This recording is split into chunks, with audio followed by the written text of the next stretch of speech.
Hey everybody, welcome back to the brand new episode of Throwback Thursday. Today we're going back to 1999 and we're opening up a box of 1999 TOPPS Series 1, which the cool thing about this set is there's card number 220 here featuring Mark McGwire, and they basically short printed that card 70 different times. So there's 70 variations of Mark McGwire's base card in here, because obviously he hit 70 home runs in 1998 and broke the single season record, which was once held by Roger Maris, who hit 61 in 1961. But 1998, you might recall, McGwire shattered that record by hitting 70. So there's 70 different variations of that card number 220 in here. Each card was produced at 1/70th the amount of the other cards. So, for example, if we can find the second home run, that's it's pretty rare. So I'm hoping we can find some of those.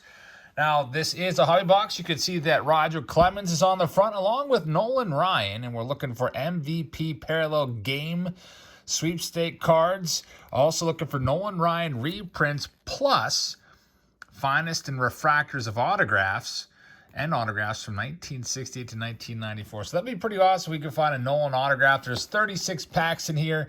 Now, I am worried that these cards may all be bricked up, meaning they're all stuck together. So I did not ask for any sponsors for this video. I'm going to sponsor this one myself and just hope that the cards are not all bricked up. It kind of seems like late 90s, early 2000s were just kind of rife with those bricked up cards. So we get a box topper here. It's a nice big box topper of Roger Clemens. Pretty cool right there. So I know he's not a Hall of Famer, but he did get 7 Cy Young Awards. Some people really hate Roger Clemens because he was a suspected PED user. Maybe not the nicest guy ever, but if you look at the stats are pretty crazy. All right, so here's what the pack looks like. These were $1.29 back in 1999, and here we go. Looks like, okay, they are not sticking together. They are actually coming apart pretty nicely, so I'm pretty happy about that. So here's your design. Already off the top, I'm kind of annoyed that they're kind of going every which way, but there's a nice home run record card of Mark McGwire. That's card number 220, so that is the 30th home run. So remember how I said there are 70 different ones of this, one for each home run? In the first pack, we get card number 30. We may see one more of those if we're lucky, but we shall see. There's John Valentine and a Juan Gonzalez. Back of the card design, if you're wondering, looks like this. Maybe you've seen these cards before.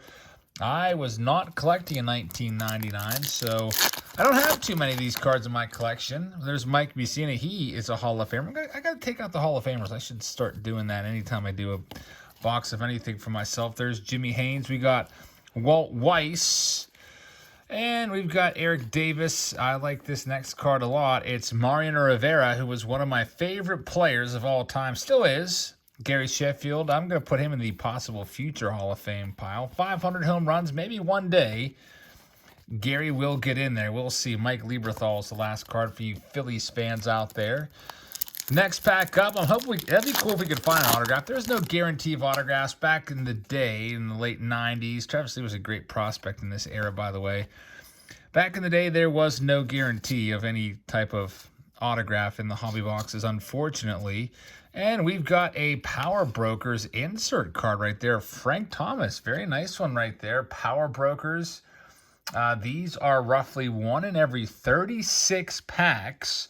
So this is probably going to be the only one that we find today. I'm going to put that as one of the best cards of the video. Not sure what it's worth, but still pretty cool. A Power Brokers Frank Thomas. I paid, if you're wondering how much a box of these goes for, I paid about, I think it was $50 at the National for this box. And, you know, I was afraid they would really be bricked up. You never really know.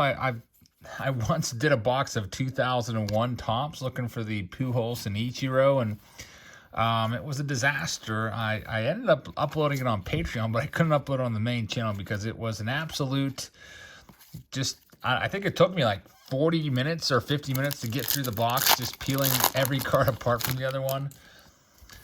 So, I don't know, maybe one of these days we'll try 01 Topps again and just hope that it's not all stuck together. We've got some prospects here. Nobody notable. Mark McGwire, highlights card. This is season highlights card number 201. I'm surprised, honestly, that McGwire is not on the front of this box with the way he's, the way he performed in the previous season. Here's a 1974 Nolan Ryan card. So we're looking for the Nolan Ryan inserts. That's a pretty nice one right there. Scott Rowland's a future Hall of Famer. I should take him out. I also should be taking out the Mark McGwire cards. Even though he's not a Hall of Famer, who knows? Someday he may get in. We'll see. I don't know. McGwire's career really kind of just fell off the face of the cliff. I mean, he set the all-time home run record, and 3 years later, he was out of baseball, just couldn't hack it anymore. There's Roger Clemens. So kind of a quick downfall for Mark, but really captivated the country in 1998 along with his wingman, Sami Sosa. I remember waking up every day, and the first thing I would do was read the box score and see if either of those guys went deep. I was pretty much must-see, or at least follow, must-see TV. You got to follow along with that. That was amazing. There's a picture-perfect Jeff Bagwell. These are 1 in every 8 packs. We might be seeing a couple more of these, possibly 3 more picture-perfect insert card. Back in the 90s, everybody was all about the inserts. I think the insert mania may have hit a fever pitch, and maybe was it 1995? What would you guys say in the comments section when inserts were just kind of way overblown? I feel like maybe it was 95 Fleer. There was an insert in every pack, and it was just became a little bit too much. And then the card industry kind of crashed right around that time, maybe 1995. The strike came. The guys like Matt Williams lost their shot at the all-time home run record. And the baseball card industry just, I guess you could say, the bubble burst at the 94-95 season there. After 94, people were like, you know what? You're not going to want these $1 million babies aren't going to play a kid's game. Well, I'm done with it. I heard that excuse all the time for people saying they'd be done with baseball. There's Doug Strange, former Pirate. Armando Benitez. Jason Kendall, another former Bucca. We've got a Whitey Ford. That's a nice little Hall of Fame collection card right there. Those are 1 in every 12 packs. You may see 3 of those, so we'll put that with our inserts. I guess we'll just keep the inserts on the screen. The insert I want the most, I really want these Nolan Ryan inserts. I think they're pretty darn cool. Now, the Nolan Ryan reprints are 1 in every 18 packs, and they can be finest refractors, which is pretty cool. There's finest variations and there's finest refractors. The finest refractors are really hard to find. Those are 1 in every 288 packs. And if you're hopeful about an Nolan Ryan autograph, which I am, well, those are 1 in every 4,250 packs. So we might have to buy a few cases of this to find a Nolan Ryan autograph. With 36 packs per box, I don't know how many packs came or how many boxes came in a case, but it's safe to say it might be around 10, so that's 360 packs per box. You would have to buy I don't know, 10, 11, 12 cases just to find one Nolan auto, which, would be a fun search for sure. I don't think cases of these exist anymore. Another picture perfect card. It's the same exact card.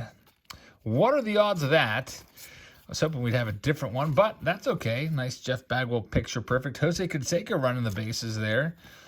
I'm wondering when the next Canseco sighting is going to be. Canseco always, drawn to the spotlight. I wouldn't be surprised if he tries to make another comeback in some softball league somewhere or semi-pro league just for some publicity. There's Billy Wagner. I always take more of a scale out as well and put them in my possible future Hall of Fame stack. I do think that Vizquel, if he didn't have those allegations levied against him about a year ago, maybe a little over a year ago, he might, who knows, might be in Cooperstown within a year or two. I mean, just shy of 3,000 career hits, arguably one of the best fielders at the position of shortstop. There's David Wells. Derek Jeter, very nice. Like this card a lot. Derek Jeter, one of the best cards you can pull on that checklist. Tony Gwynn as well. We've got something real shiny coming up. It is a Vladimir Guerrero Sr. This is new breed. These are 1 in every 18 packs as well. So a nice little insert there, new breed. Let's move it over and put that on the screen. Another, I guess the only inserts we haven't found so far is the Lords of the Diamonds. And I think that might be it. So we'll keep an eye out for the Lords of the Diamonds, which are also 1 in every 18 packs. So maybe we'll find one of those. You can see Topps didn't really overdo it with the inserts, as they may have, what was it, like 95? Was it the advanced stats? Or I forget what they were called. Maybe they're power stats in every pack. Fleer's the one that was really egregious about it, I feel like. They really went all in on the inserts. There's a World Series. O-Dog, Orlando Hernandez. Used to like his delivery. He was really good at hiding the ball, that's for sure. There's Chad Curtis, and now we move on to the next pack, almost halfway through the box. Thanks, everybody, for watching. Hope everybody's having a very nice Thursday. Jason Worth prospect card. Not sure if that qualifies as a rookie card, so I'll put it aside just in case. Thinking about possibly doing an auction later on tonight. Hey, it's the Griffey Jr. That is a nice card right there. Look at Griffey. Anytime you pull a Griffey card, you should probably just take a second and just look at it extra long, because he was the man in the 90s for sure. We've got Mike Schmidt. It's one of those Hall of Fame collection cards. So we've got 2 of those on the ledger. Davey Cruz, there's Seth Greisinger. I don't even really remember him. Todd Helton Gold Cup card. That's a nice one right there. Definitely got to put that one aside. Helton Gold Cup card. Now, you might be like, wow, that's his, what, second year card, 1999 maybe? Well, actually, Todd Helton's rookie card, if I'm not mistaken, you can tell me if I'm wrong, Todd Helton fans, but isn't it 1993 Topps traded? Todd Helton's had cards way, way before that Gold Cup card. There's an A-Rod card. I put him in my possible future Hall of Fame pile every time I find him. We've got some more rookies, no notable names. There's Roger Clemens. Hey, we got the Nolan Ryan. A little bit of weird scratchiness on the card, though, which kind of sucks. But a nice Nolan Ryan. Look at these stats.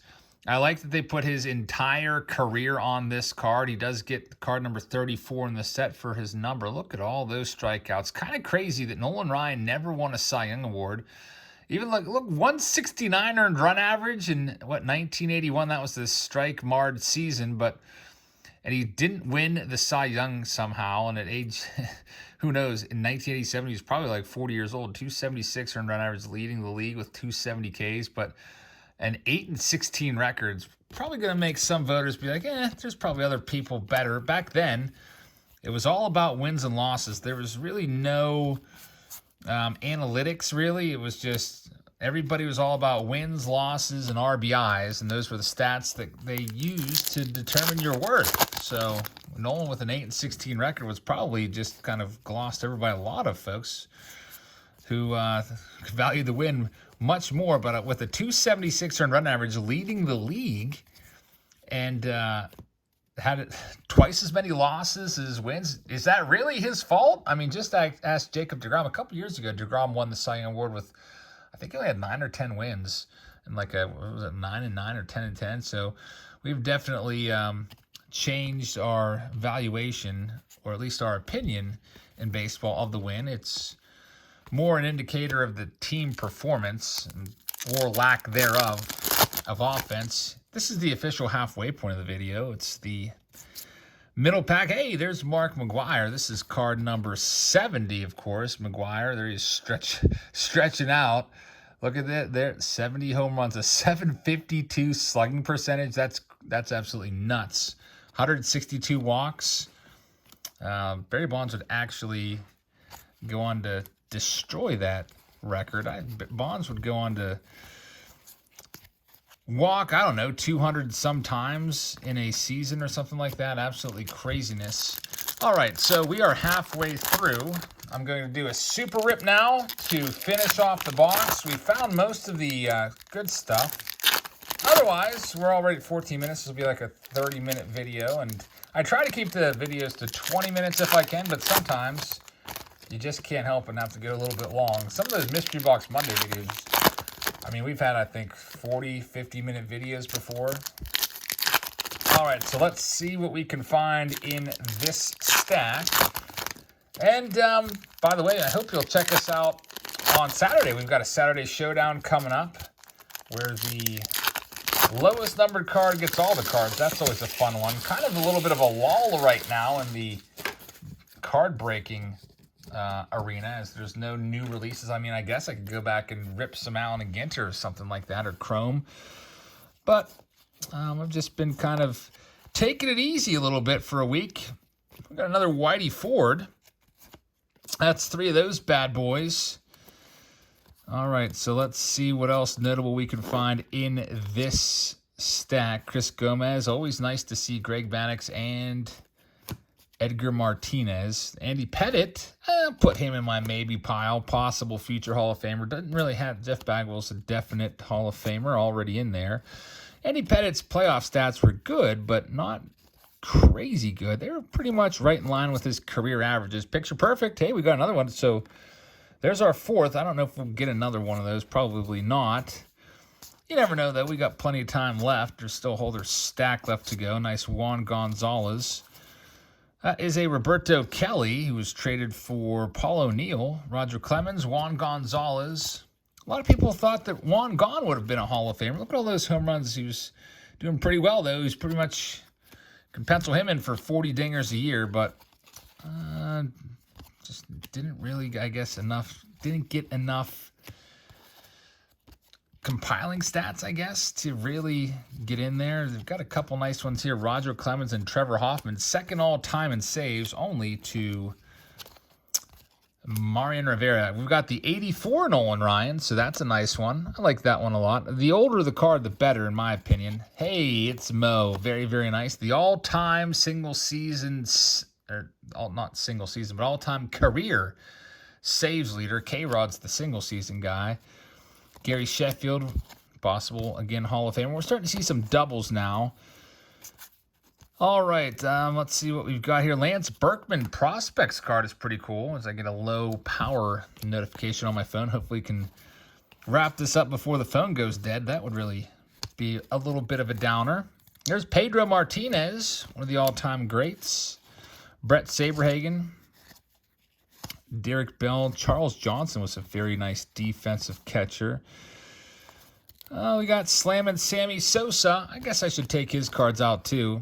He's not going to be a Hall of Famer probably ever, but I feel like people like his cards, so maybe I could make up a little lot of his cards and auction them off, as I now have a bunch of 1999 Topps cards in my collection here to move on. Hey, another Sami Sosa. Now, he had 66 home runs. Not really much of I like how they have card number 66. Not really any special stuff for Sammy besides, I guess, just giving him card number 66. We've got a Lord of the Diamond card, so there we go. Finally one of those. I was expecting us to find one, or hoping that we'd find one, and we finally do. All right, it's time for our last stack. So we take a look at Ricardo Rincon, who threw a no-hitter. At least he finished off the no-hitter. Francisco Cordova and Rincon combined on a no-hitter. And, I can't remember the date. It might have been July 11th, 1997, or somewhere around there. I remember driving in the DMV parking lot, practicing for my driver's exam and listening to that game and just being super stoked, and getting really, really mad at the Pirates offense for not scoring any runs for poor Francisco Cordova. So, usually in a no-hitter, you're just hanging on every pitch when the guy that has the no-hitter is throwing it. But for this one, it was every pitch for the offense and defense, because you really wanted the offense to score some runs, but it was like a 0-0 game going to the 10th inning, and Rincon shut them down, and they ended up winning it. All right, here's our last stack. Again, thanks everybody for checking us out on Throwback Thursday. We do these every Thursday, at least almost every Thursday. Sometimes there might be new releases or something like that. There's McGwire again that might postpone us, but we've got a whole playlist of all of these videos going back years. There's Nolan Ryan, so we get a better version of that card. The other one had a scratch in it. Might be seen as a Hall of Famer. And another picture-perfect card. This time it's McGwire. Mark McGwire. Like this card a lot. That's probably my favorite one of the picture-perfects. We'll put that one on top. So we got 5 of those bad boys. Whole bunch of those. Not many Lord of the Diamonds. Got maybe about, 7, 8 packs worth left. We'll see what else we can find. Ricky Leday was a nice prospect back in the day. Didn't really pan out, though, unfortunately, for him. Saw a Mike Cameron in there. And there's Vlad Sr. Man, I love his son so much. Vlad Jr., one of my favorites. And look at this. We've got the home run record card. It's another one of these. It's the 68th one. Kind of like how they have like a spray chart there and everything. So we're seeing doubles now. If we've seen a lot of these players before, and like I said, that's why those cards are kind of tough to find, because there's not that many of card number 68 out there. I mean, I'm sure there's a few, but they are short printed pretty well. I'm guessing that in terms of value, card number 70 is probably worth a lot, and card number 62. We've got a Ken Griffey Jr. again as we start to see lots of repeats. We'll be looking out for our inserts now as we wrap this video up. Hey, the Ken Griffey Jr. League Leaders card is a nice one. All right, so here's about our last pack or two. Thank you, everybody, for watching. I hope you'll hit that thumbs up button if you haven't already. Also, hey, look at this. We get a Chrome Nolan Ryan 1969 Topps card. That's a pretty awesome one right there. I think they call that the finest. So a that's a nice hit. 1969 Topps. That was actually his first ever card where he's all by himself. Of course, 1969 or 68, his rookie card, he shares the card with Jerry Kuzman. So that's a nice one right there. Nolan Ryan 69 Topps Chrome. Finest card. I was hoping we were going to find one of those. Now, the odds of finding one of those, according to the checklist, about 1 in 72, so about 3 boxes to find one of those. Or actually, I guess it would be 2 boxes because there was 36 packs in these back in the day. But not too bad. There's Mark McGwire base card once again. We've got one final insert card. It's going to be a new breed card again featuring Travis Lee. So we get a couple of those. So overall, I think the box is pretty good. We got 3 Nolan Ryan inserts, one of them being one of those Chrome finest ones. And a pretty nice mix of inserts there. So that'll do it. Thank you very much for watching, everybody. I hope you guys enjoyed this look back to 1999 Topps. These are pretty affordable. Like I said, I paid $50 for this at the card show. I think they're around there on eBay as well. And it's a pretty fun rip as long as you get a box where they're not all bricked up like this one. So I just lucked out, I guess. So thank you very much for watching. I think we'll have an auction a little bit later. If you want to check that out and bid on some rookie cards, some vintage cards, maybe some autos, some relics, I'll see what I have. And I appreciate all of you guys watching. Hope you guys have a great rest of your Thursday, and I will see you all tomorrow. Good night, everybody.